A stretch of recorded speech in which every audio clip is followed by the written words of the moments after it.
Hello. Hey! I love that song. It's I don't know. It's contagious. We're all forever Everton.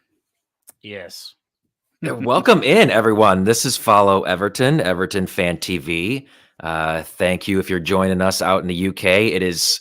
It's in the morning. It's 1:00 in the morning. Is it 1 o'clock or zeros? Is it midnight?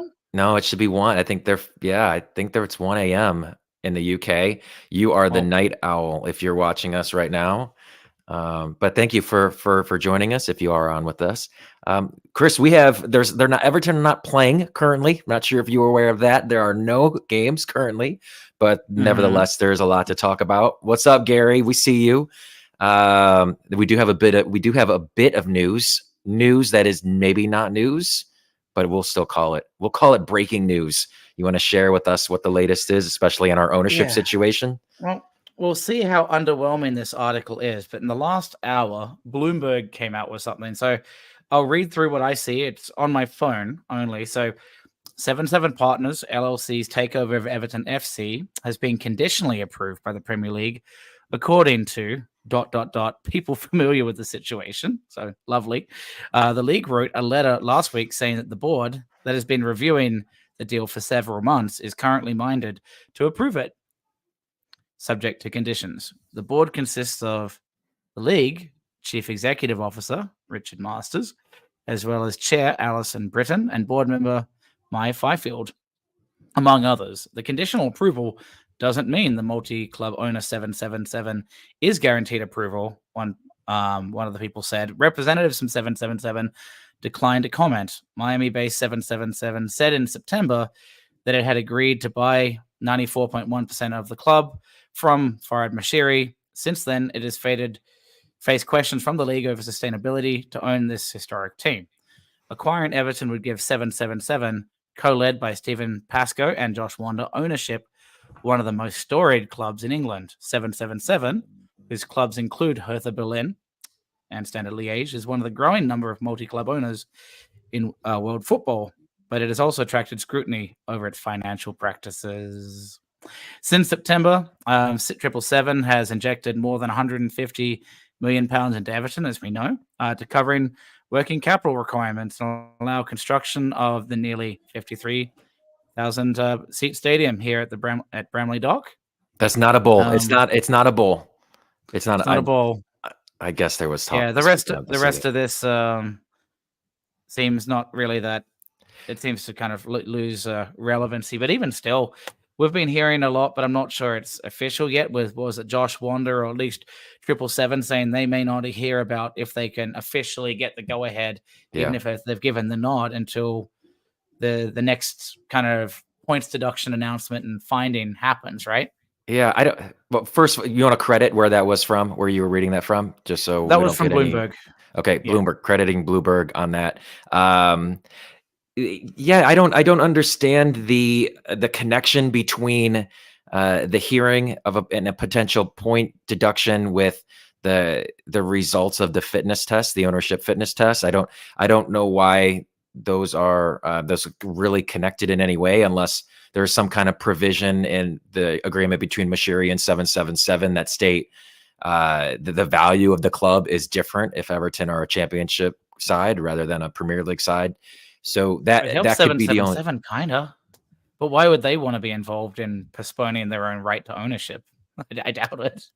I mean, if they feel like, I think 777 want to get to that stadium, and if the club is cheaper as a result of Everton being in the championship as opposed to the Premier League, they'll probably take it all the same. Just my guessing. I don't have any inside knowledge. Yeah, I'm not Josh Wanderer's dealer or anything like that. So yeah, you're not wearing a black cap. You're not gonna. No, I don't call him Tony Montana or anything like that. So no news there. But you know what? It does seem like there is always something going on with the club, and I made joke of it just there. It seemed like there was some angst in the past couple days about the new stadium, beautiful Bramley-Moore Dock. Are some people concerned about the dimensions of the stadium? Have you seen this? I mean, that it looks like a bowl. I mean, I think it looks beautiful, but maybe that's just me. I don't know. Those in the comments, let us know what people are saying about the stadium. And Mm. then there's been some transfer rumors. We're going to touch on that. So we have a pretty packed show. These are your Midnight Blues. Thanks for all the time shout outs in the comments. We do see you. It is a little past midnight now in the UK. So we are your Midnight Blues. Yeah, Chris, what's your overall feeling though on 777?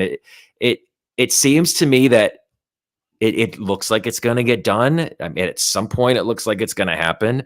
They are going to be the new owners of Everton FC. They are going to lead us Mhm. to this new stadium. How are you feeling about that? Um, to say that I truly understand all the nuts and bolts of how 777 and the finance side work would be wrong. So I'll try and give an analogy that I think fits because I've talked about kind of the house of cards before. So maybe I put it this way: if Everton happen to be the family that support someone that's just gone through a bad breakup, going through a lot of bad trouble in life, but there seems to be a seedy member in the community that our family member likes. We don't know if they're truly good for them long term, but we're happy that they're dating again. I feel like us as the Everton fans are just happy to have anything happen right now, and it's better than where we're at, even if we know there's a huge risk in it. But I'm not exactly happy with the merchandise either. That's where I'll go with it. And I know you have a lot more detail on the reliability of the financial support through ACAP and this kind of thing. But yeah, Yeah. what give me a more detailed rundown rather than my analogies. Well, either it's just 777. I can't possibly understand all the branches that which they are connected. You know, there's 777 partners, there's 777 RE, which is a reinsurance company. They've gotten funding from it looks like several different places, one of them being another insurance company called ACAP, which is New York based. And then ACAP has two different insurance companies under their umbrella. Um, it, I'll just say this without trying to understand it even myself and then pretend like I understand it to all of you watching. They seem like they are on unsettled ground financially. It seems like what's been described as a shell game where they're just moving money left and right, trying to pay the bills that they can, stay out of as much financial and legal trouble as possible. It seems like it's all leading to what seems like them wanting to get a hold of our club, get into the new stadium, build this multi-club model, and then sell high. That's my belief, is that they want to put this together, potentially make a more sustainable Everton, something that's more competitive of a club, and then get out probably to another Russian oligarch or Mhm. you know, Well, the Iranian or an fella that we're Iranian, hearing rumors on, yeah, yeah. somebody with some oil money, because God knows that is the currency that seems to matter right now in football. Yeah. So that's my guess, is that they look at a depressed asset that they can get a hold of, that they can try to increase the value of, and then get off of. Because if you look at their portfolio, that's really what they've done, is they've acquired clubs that are in a distressed state. Mhm. At some point, they're going to have to get off of them. They don't have they are not built in a way to own these clubs long term and hopefully and drive them to long term sustained success. So that's just my Yeah. guess. That's just my No, guess. I hope that's right because if the game in the world of finance is always, but I mean, it's generic, I know, but was it buy low? No, sell high, buy low.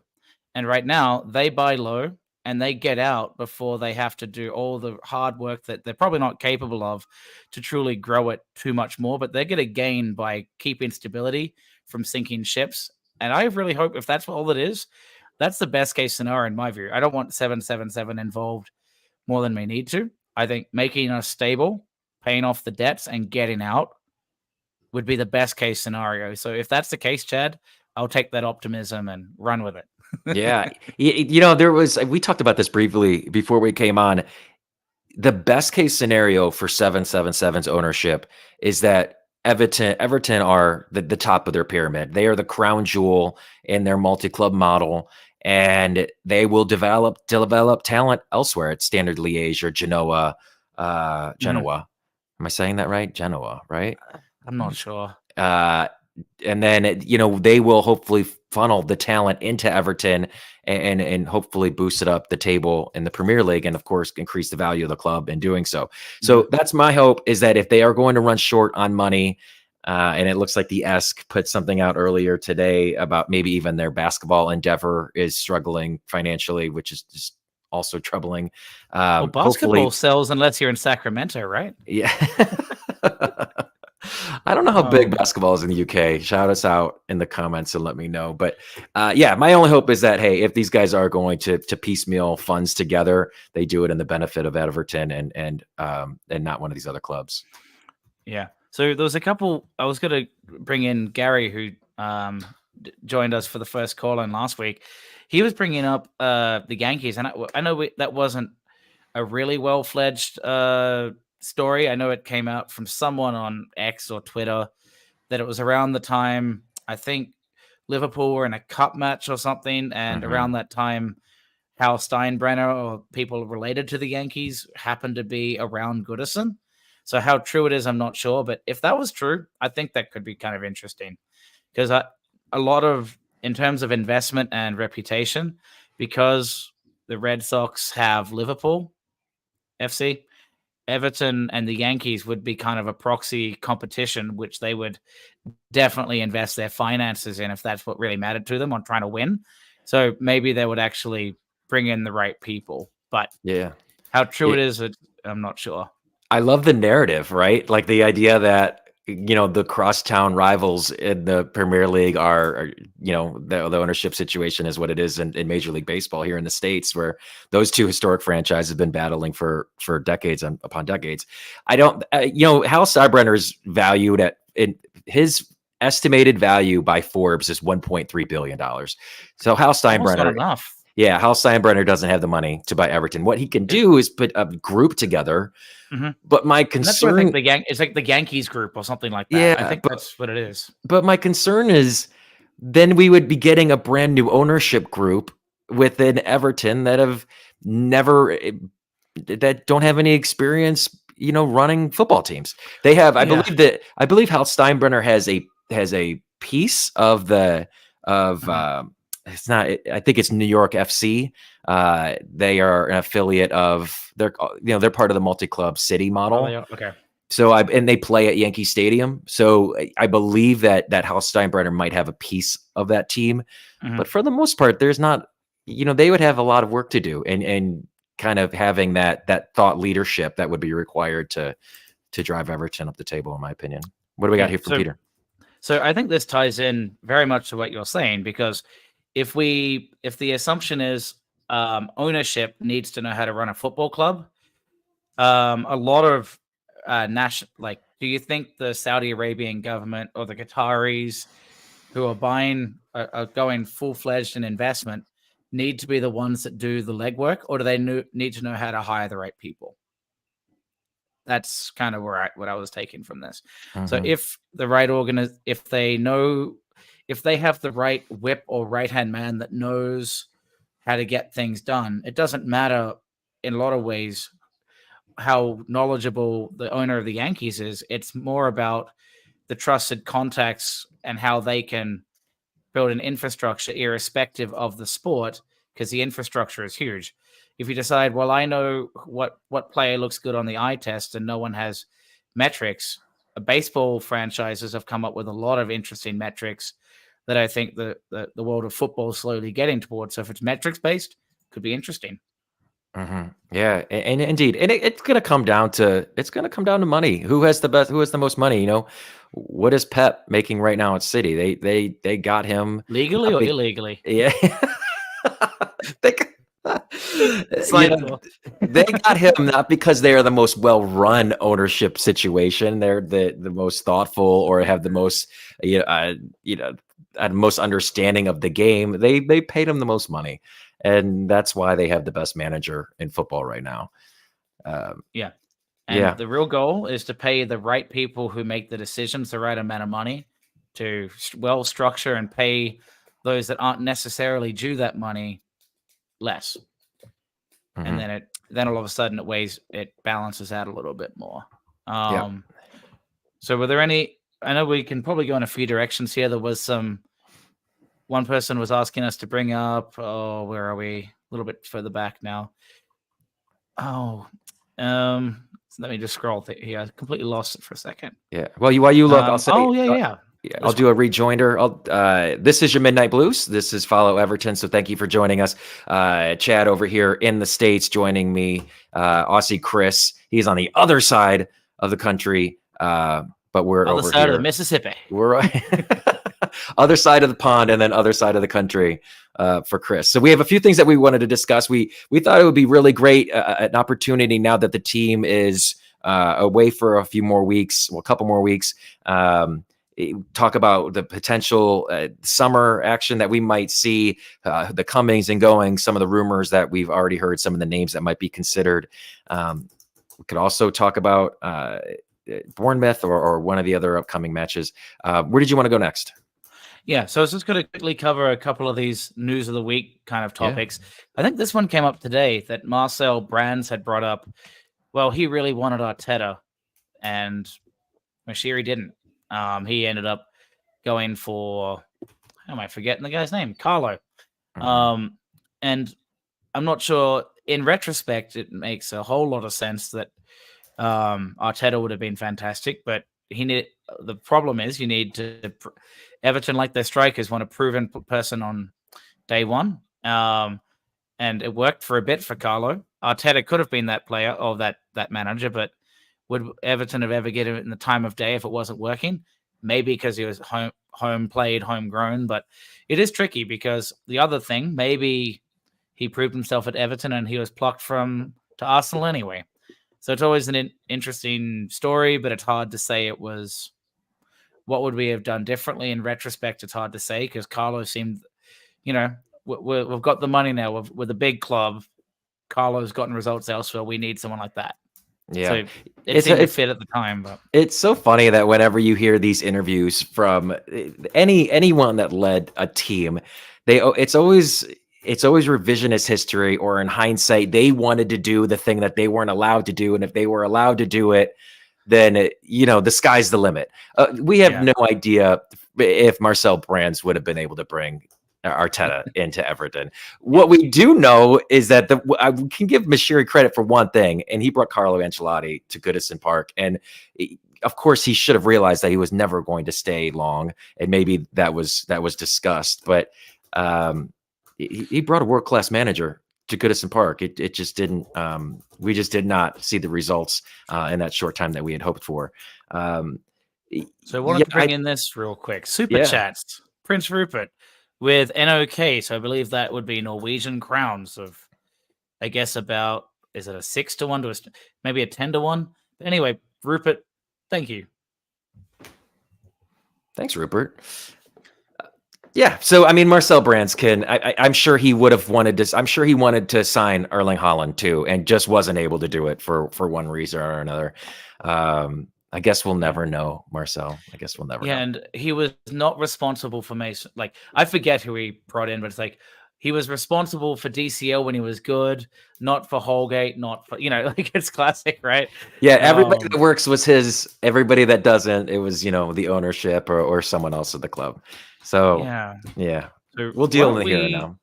Let's do some. I know we talked about the run-in with my nicely organized table that ignored Liverpool last week, and we have all that stuff. So I have a payroll breakdown. I have salaries, and then the squad. So did you want to look at the squad for the moment, and then maybe if there's any questions on particular players and their financial breakdown, we can do that.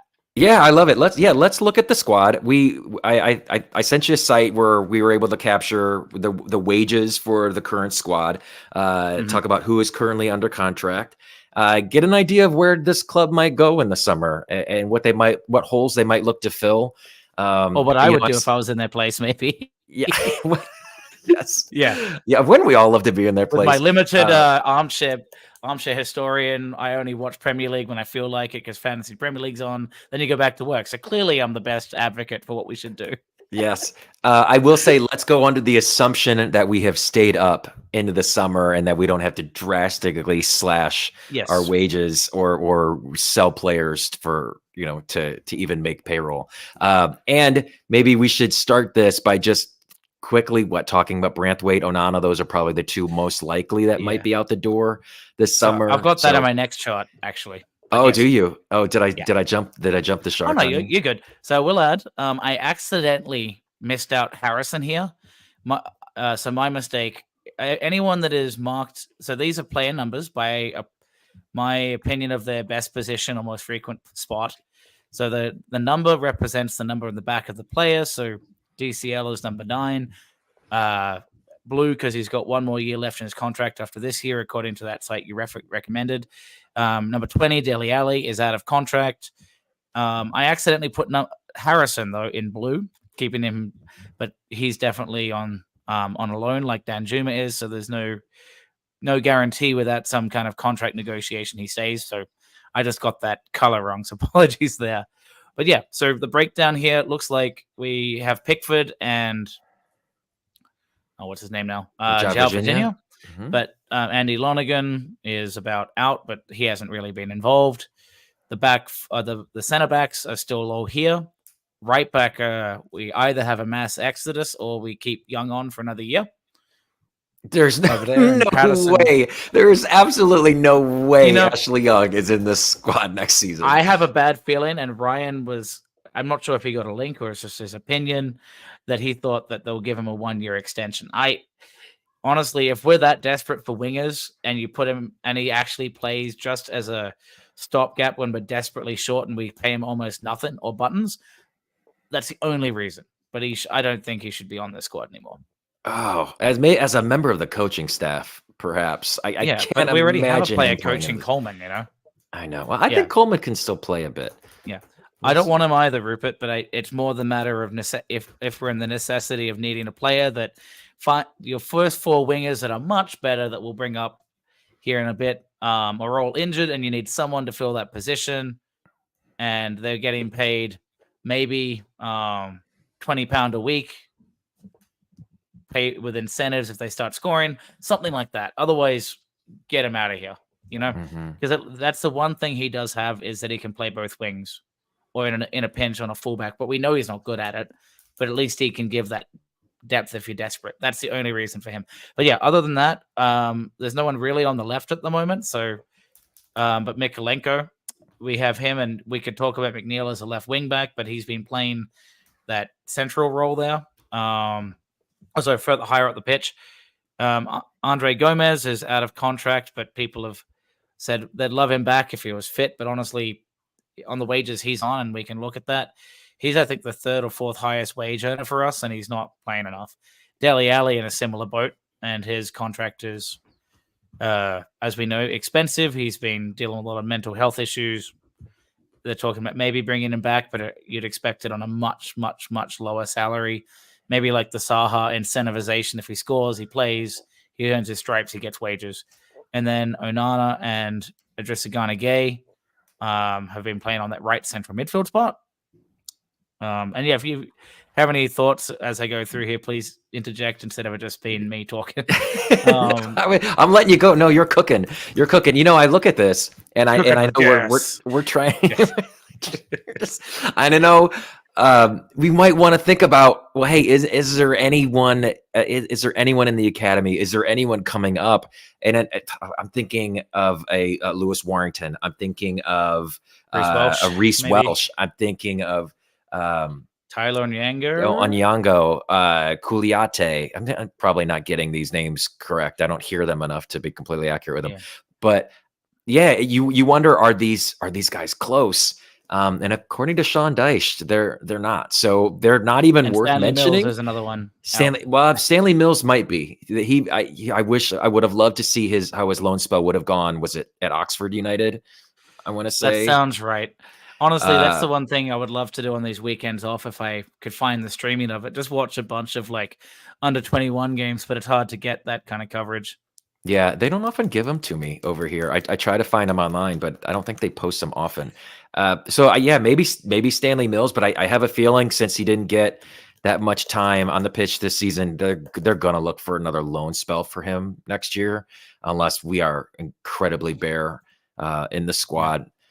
So yeah, it really looks like this is what we have potentially going into next year. Not counting anybody that they look to bring in on loan themselves or purchase if we actually have any funds to do so.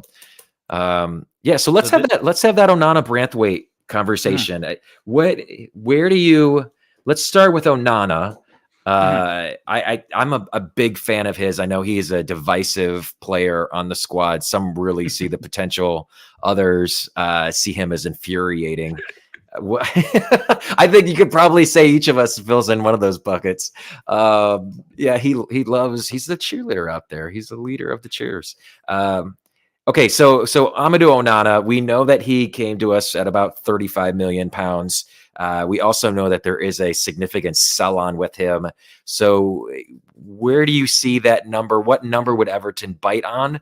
And what do you think the likelihood of him going out the door, potentially Real Madrid, Arsenal, any of those squads that have been looking at him? So Prince Rupert is definitely involved with some of his views here. 80 mil for pins or pounds. 80 seems maybe on the high side, but I think he has that potential for the squad with the right team that knows how to use him. I think he is fantastic. I don't think he's a bad player at all. The problem is if we can't score goals, is he that much better than an Idrissa Gana Gay if we need to reallocate funds? That's kind of my thinking. So you probably saw this, and I think it was only released through a group called Sport. So how reliable this is, where they Mm-hmm. said Onana could be available on a swap deal for any of the following four from Barcelona. One of them being Ansu Fati, one of them being Clement Longley. Or who else we got? Sergio Dest. Sergino Dest from, I think he's at, was that not Eindhoven, is he? He And is on then, loan. I think that sounds right.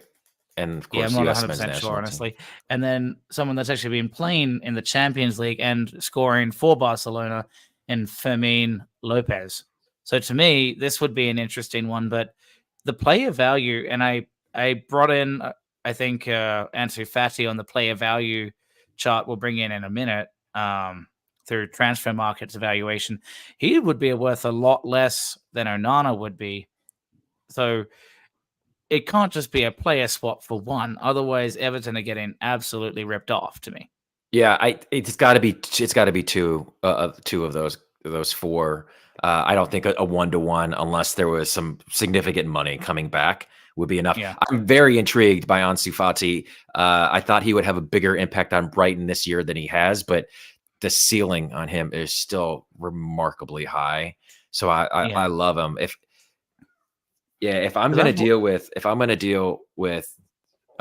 Barcelona, I'm gonna ask about Gavi. They're gonna Mhm. say no, but I think that would be the first demand.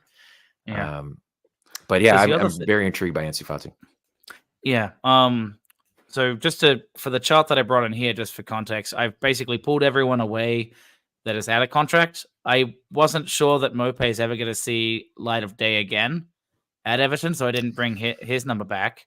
But he is technically on our books, as is Mason Mason Holgate. I don't Holgate, think yep. he's coming back, but he's Oh slightly God, more he's gonna. likely if We're not gonna be able to get rid of Mason Holgate. He's yeah. he's, So, and he's we're not stuck very with Mason popular Holgate elsewhere, so we forever. might be on our books again.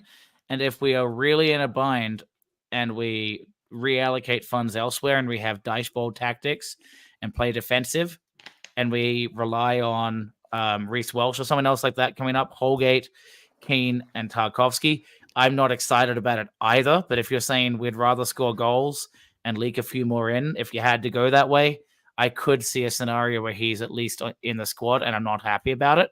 So I kept him on here. But Mm. I've put asterisks, as we were talking about, for Onana and Branthwaite. So yeah, I think Onana, of the two, I would prefer to get rid of Onana. Unless we are financially so in trouble, you need more of a homegrown player without the sell-on clauses and everything else, then we lose the best prospect we've had in years. who could become the best centre back in the world, honestly, or at least in the best of England, maybe best in the Premier League. We've given away Lescott in the past. We've given away Stones. I guess Branthwaite's just the next one up for a Man City transfer. I don't know. Let me play devil's advocate here with you.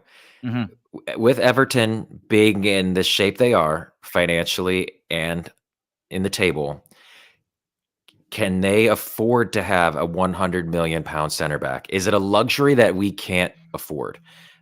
Because that value could be displaced in better in other areas of the pitch, is what I'm saying. You could probably find a reasonable, not as good replacement, better than Michael Keane, not as good as Jared Branthwaite, and slightly better than Mason Holgate. And slightly better than Mason Holgate, the Connor Codys, the Ben Godfreys. Not as good as Yerry Mina, but you could maybe find someone at that level that's a significantly of less value than Jared Branthwaite, and then maybe allocate that money elsewhere. Yeah, what you do until we figure it out is we buy Ben Mee off Brentford, and you have the old Burnley dice ball back together for an affordable price if he recovers from injury or something. To me, if you're worried about just assuring the back and we'll figure it out later and focus in other areas, something like that wouldn't be that wacky to me. So I proofread before I double named anyone on here. So what I've done here is they're not all perfectly in position, but I wanted to try and fit a couple of spots that we know we have weaknesses in. So what I've done here, the defensive four are all fullbacks, 3 right backs, I believe, as well as Cresswell, and then some wingers that could probably migrate into a number 10 position, similar how Dyche likes to play. So I brought in Ben Johnson because there was some rumor today that he's unsettled at West Ham based on his game time and the contract he didn't like. So us, Palace, and I forget maybe a couple others might be interested in him. So brought him in. He's 24 years old. According to Transfer Market, where all these numbers are generated from, the photos are credit to SofaScore. Ben Johnson I haven't watched him play a whole bunch, but if we're looking for a young replacement for Patterson, who I honestly think is going, maybe we have someone like him. Walker Peters had a really good season for Southampton. So if Southampton don't get promoted, players like him probably may go from their squad. Yeah, I think Southampton, I think you're right on about Southampton. They were able to hold on to a fair amount of talent this year with the hope that they bounce back into the Prem next. But if they don't make it, and it's going to be close, I mean, Ipswich is going to be right there pushing for one of those spots along with Leicester and Leeds. And they're going to have to offload assets soon. And that, I think Walker Peters could absolutely be on the move. Yeah, there was some talk of a whole City centre half, but I wasn't able to figure out who they've been. I was trying to figure out on the whole City links, and like every time I googled it, it was like Everton beat Hull City. Like, not useful, but there has been talk of some Hull City centre half because they've been starting to make inroads into the playoff picture as well. I did see that. What was the name of that one?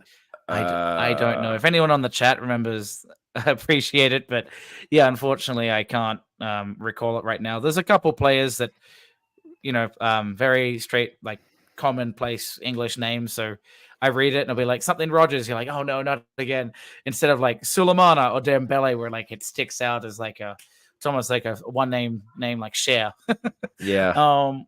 Well, you chip away there. Another one that I'm not sure is an excellent choice, but someone that if you were desperate for a stopgap would be someone like a Joel Veltman. I say Veltman because we have in the Brighton lineup, they're bringing in Tyreek Lamptey. There's also Estupiñán that's off and on.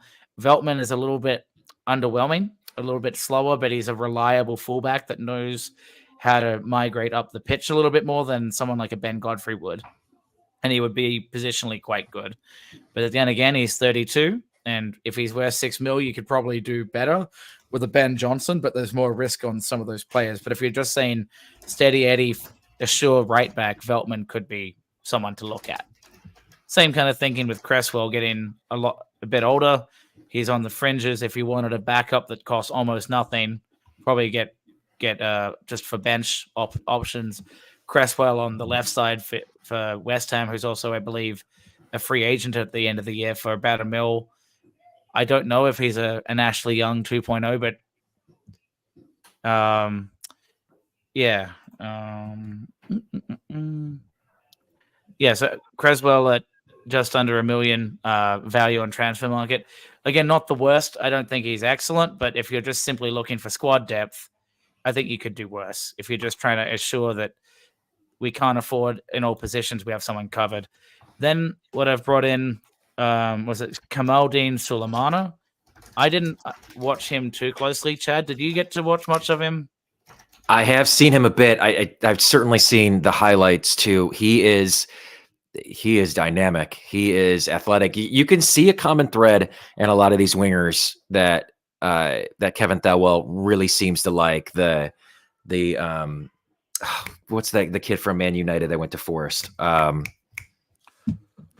That you know who I'm talking about, and it's escaping me. And someone in the chat give it to me. Yeah, someone in the chat help us. Other than talking about Cresswell as being a United or a Liverpool fan. Yeah, but Nato, Sulemana, Dembele, there is a common theme that these are dynamic wingers with pace. They can cut inside. They can be a goal threat. So Kevin Thelwell is trying to identify and sign one of these guys on the cheap while they're in their early 20s, and hopefully crack open an asset here. It's one of these are going to hit. We had hoped that they develop one in Lewis Dobbin. If it's going to happen, it's got to happen soon. My only thought is even if we acquire someone like this, are they going to be able to get in the squad? Do they present the ability to go the hard yards, as Sean Dyche would say, as opposed to a Dwayne McNeil or a Harrison? Well, more like we don't want any Demarai Grays that can't defend. We need more Harrisons. We need more McNeils. They're like, no, give us an edge. Be interesting again. Are we talking Jesse Lingard was who you're thinking, Peter? No, it wasn't. It wasn't Lingard. Anthony Elanga. That's what it is. Oh, Elanga. Okay. Elanga. Yeah, so that's certainly the profile that they're looking for. We'll see that, that's also a profile that will cost a fair amount of money. That's what, in a way, Mohamed Kudus was. He has the ability to play outside, but also come in and play centrally in that number 10 role. Right. That's just another one. So that profile is as apparent. It's certainly what Kevin Thelwell is looking for. It's certainly something that we are lacking as in a squad right now. So I really hope that they're able to identify someone this summer and fill that need in a big way. Yeah. It could very well be Dembele. We'll see if they are able to make a move for him or not. Yeah, because Dembele, and watching all the Championship and the Premier League, I don't have the time in the day, unfortunately, but he's been playing excellent at Blackpool, and at least by his current market value, I'm not sure how long that one stays at 2.3 million. 21 years old, been mostly on the right wing, but can go on either side. That would be an excellent pickup if follow. Okay, Spurs, if you're following this channel, do not listen to what I have to say. Do not steal our player. But Wilfred Gnonto, we've talked about. I'm not sure he's likely at this point, and if Leeds come up, I highly doubt they give him back. But again, he's still pretty young, dynamic, and could be interesting. Again, at about 20 years of age. I'm not sure if these are the official ages. I pulled him off SofaScore today, but I know sometimes they don't always update. Ansu Fati, we've talked about. And the other one that I thought was kind of an interesting one that's more left field potentially, but Giovanni Lo Celso from Spurs, in terms of they have a pretty packed midfield. If they keep Son, they keep Richarlison, they keep Maddison, Brennan Johnson, who else we got? Kulusevski. Maybe I'm missing a couple more there, but he's part of their squad, but he's not usually starting. But he actually does have these brilliant strikes and looks quite solid in the middle of the field and seems to play comfortable playing inside. Not the same pace as these other guys, but if you decided, all right, the hamstrings and the right knee of Decore are done, We need someone for a similar market value. I feel like Lo Celso for a similar age wouldn't be the worst decision. No, I like it. That's not a name that I've thought of, but I like where you're going with that. We need to get faster. We need to get more athletic. We need to have more pace in the side. We need more goals in the side. I don't know where they're going to come from. They need to figure that out this season, and we also we need to get around to it. We need to identify if Sean Dyche is the right manager for this team, if he's capable of playing not just keep you up football, but get you into Europe football. I think that's what we need desperately. The second you can't hide behind we're drowning and be thankful that we stay up. Yeah. We're already kind of at that point, but the expectations for Everton, we kind of can give people a pass financially. We're in such a weird bind. You make a commitment on a few players and it doesn't work out, but they were all loan deals. Maybe they're the only ones they could get. Harrison seemed like he'd do better than he did. Hasn't worked out. Beto still seems a bit early for him, but we thought he would do better than he has. We haven't really given the time to Chimita yet, but everyone that you hear about that talked about this guy out of Portugal said he's going to need some time. So nothing here is overtly surprising about the players. Ashley Young, I think Joel Veltman is the new Ashley Young for us, and he'd be an improvement, honestly. Mm-hmm. Something like that, where it's just stable, stays in position, but goes forward and knows what he's doing a little bit. So that's honestly the most likely Dyche pick is Veltman, and that's sad, but I think you see why I put him in here. Not even that I want him. Yeah. But I could see it. Yeah. Can you put the comment by Peter up? It's I think this is here. Yeah, I think this is dead on. And the two examples that we have to go off of during his time here at Everton are Damari Gray and Danjuma. And he has not been interested in playing wingers that do offer pace, that do offer that dynamism. Yeah. Well, we've only seen it once we saw it once from Idrissa, and then we've seen it once from Onana loved it. He was like, yeah, he was like, "Oh, a celebration! I love celebrations. Yeah. Oh, I can do that." Yeah. So the two examples of pacey wingers that can have moments of brilliance, Sean Dyche hasn't been interested in playing, and he loves grinders and McNeil. I think he would adopt Dwight McNeil if he could. I think he loves Harrison for the same reason. So if it would be very curious to me if that will bring someone of that same profile in, if they would even get minutes under Sean Dyche. And if they don't, then that's negligent as far as I'm concerned, because that's exactly the profile that we need right now on the side. Yeah. And I guess to what David here is saying, a few wins can make a whole lot of difference. We talk about morale, and I know we've got a whole week of talking more about what Portugal did, and you'll only really find out in the run when we go back on the pitch and if we get points. But if I don't want to pretend that I expect Dyche to change, but if we actually don't get another points deduction, we'll see. But I'm not holding my breath on it. And if we actually get another 4 wins this season, and all of a sudden it's a dogfight down below. Maybe you get to see some different players. Maybe Danjuma gets his time. Maybe Dele Alli, because he has just enough matches in his contract where he doesn't trigger the that buyout clause. You never know when the season's over, but that's the problem. It's only when the season's over for him do you get to see this. Wouldn't that be amazing? Like what a storybook and ending. Well, wouldn't it be his end? But it would still be a fit for a movie. If Dele Alli was able to come back and we get him for 7, I think we have 7. There's the clause is 7 matches until we owe Spurs 10 million. I think that's it. I mean, how wonderful would that be if he's able to actually come back in the side and I don't know, put goals in the net, or put balls in the net and get some points under our name.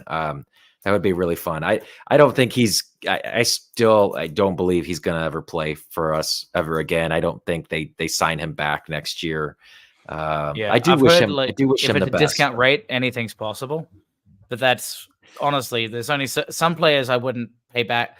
When they say I'll drive them to the airport, you drive Mason Holgate. You don't drive Ben Godfrey. You just say, "I'm sorry, mate. You want to hang around for another week and see you get another scrap."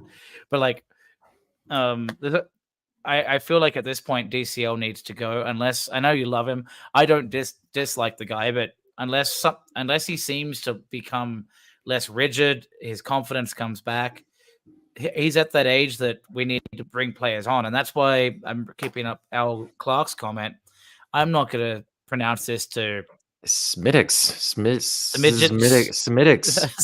No midgets here, Semidics. Um, for 5 to 8 mil, we could have a gamble on him, but where I didn't bring in any, I intentionally only chose really fullbacks, and Veltman can play center as well. So outside of those, either wingers, number 10s, or fullbacks, I didn't include anyone solely because if you have DCL, Beto, and Dobbin, there's no chance we have 4 strikers if we only go 1 striker up front and develop and bring, and any gamble won't work if you can't give them the game time.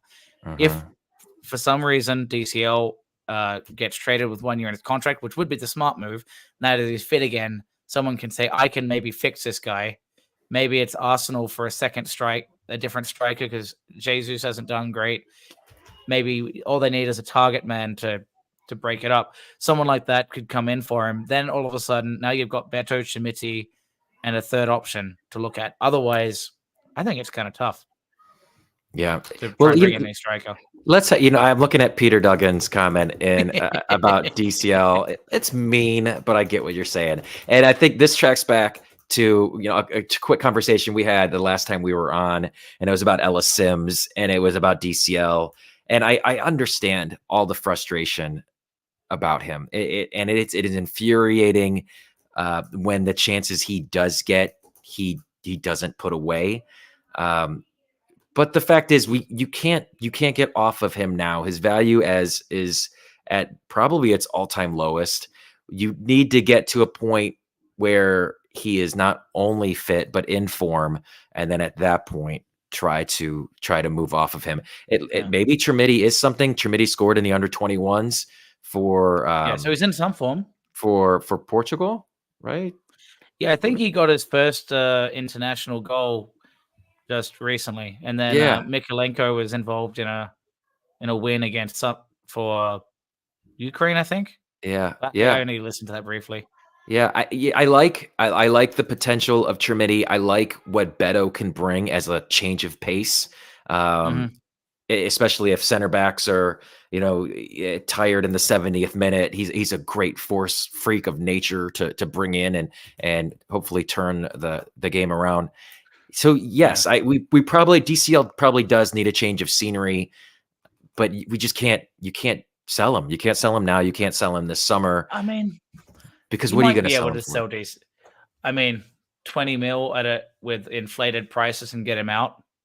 Because what I can show before we head out too is some of the wages these guys are on, and how much value they're taking up. Not even on the sell-off clause, but by having them on your books for a year, how much they're worth.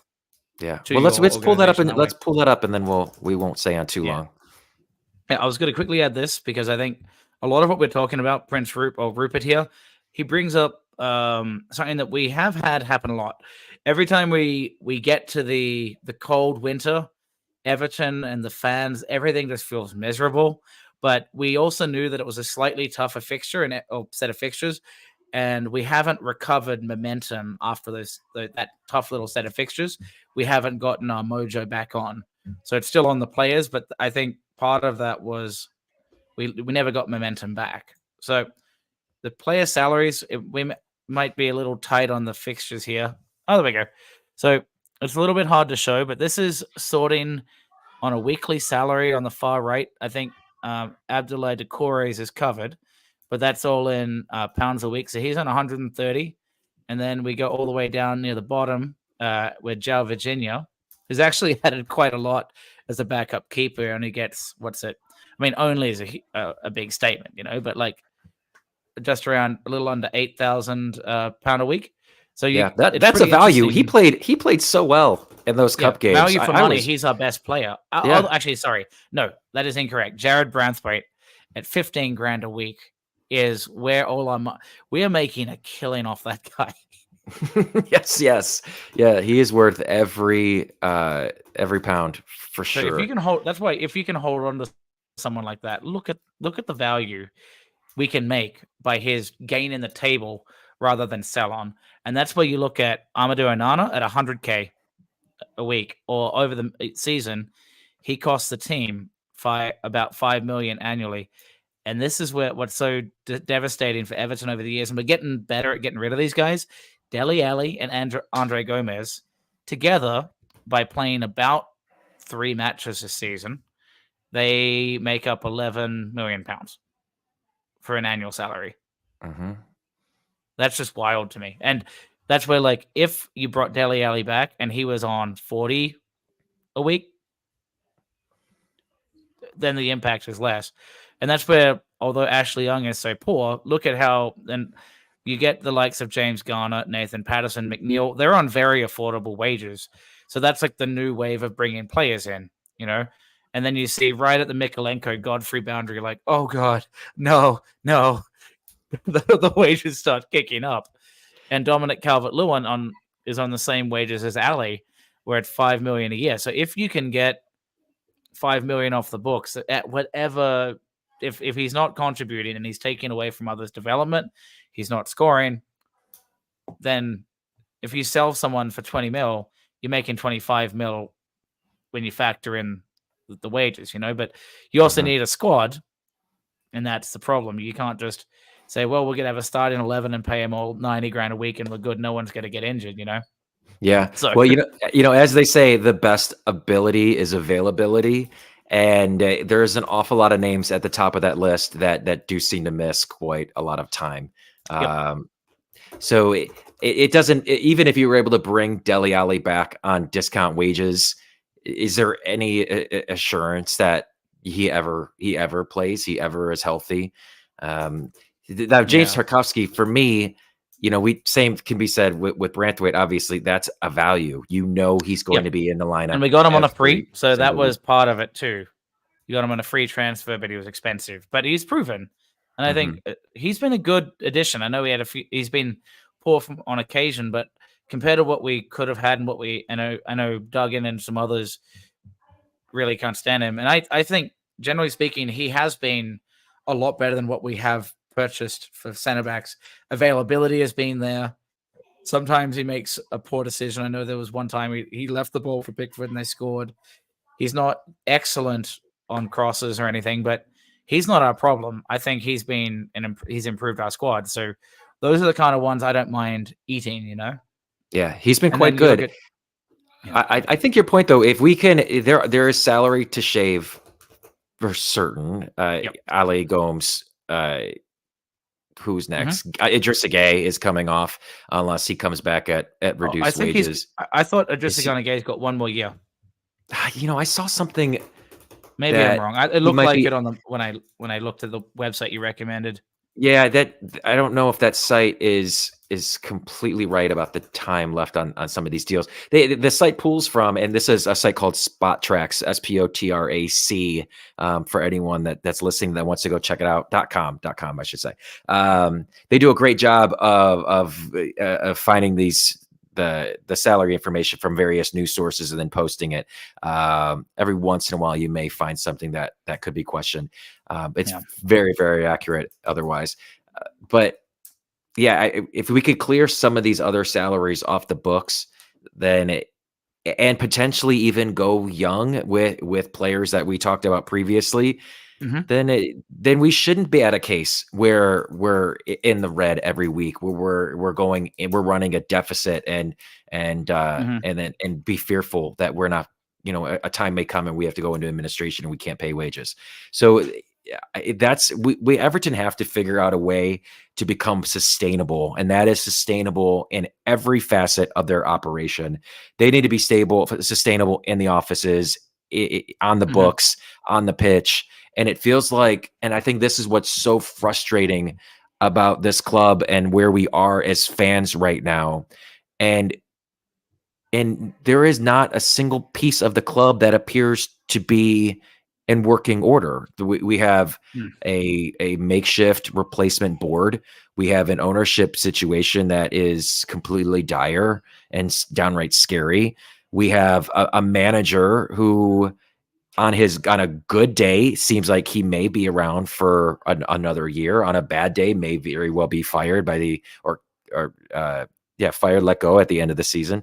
Mhm. And a director of football who seems to be doing well, but the jury's still out. We don't quite Yeah. know Well, what him we and have with Deitch him both yet. have a get out of jail free card, and you don't know who's who brought them in, who didn't.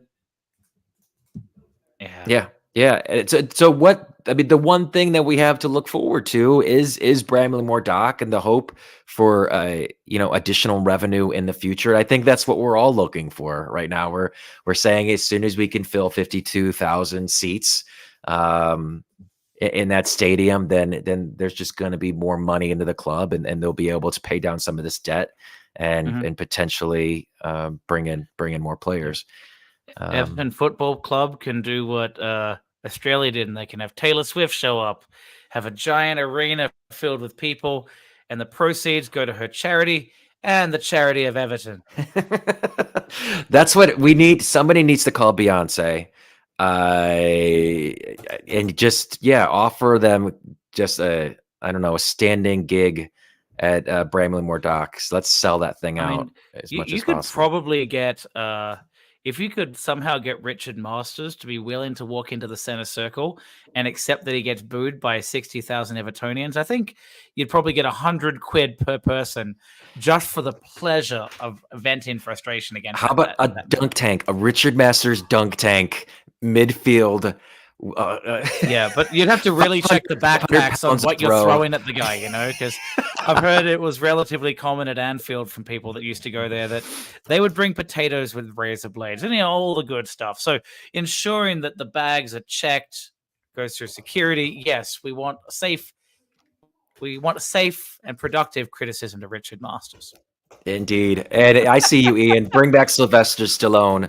Bring back Rocky.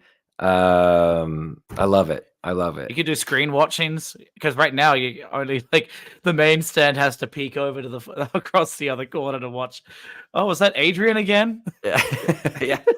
No, I want Sylvester Stallone running out onto the pitch at Bramley Moore in full Rambo regalia. But he has to have a blue headband. The He's got red to is have not the allowed. blue headband. Yes, but I want it. I want it all. Cut off sleeves on his 70-something-year-old arms. I Him and would Deitch love could walk out. He'd be like after the gym, he just got sleeves cut off. Just it. Oh man. Well, hey, I think we covered a fair amount. It yeah. is now 1 o'clock in the morning for you in the UK. Y'all are crazy for staying up with us tonight. So thank you so much for your time.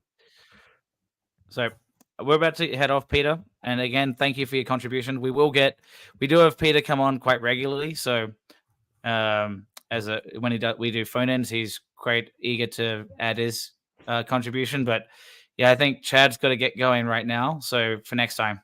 Yeah, absolutely. Thanks again, everybody. Up the toffees, and we'll see you again soon. Yeah. Bye, everyone.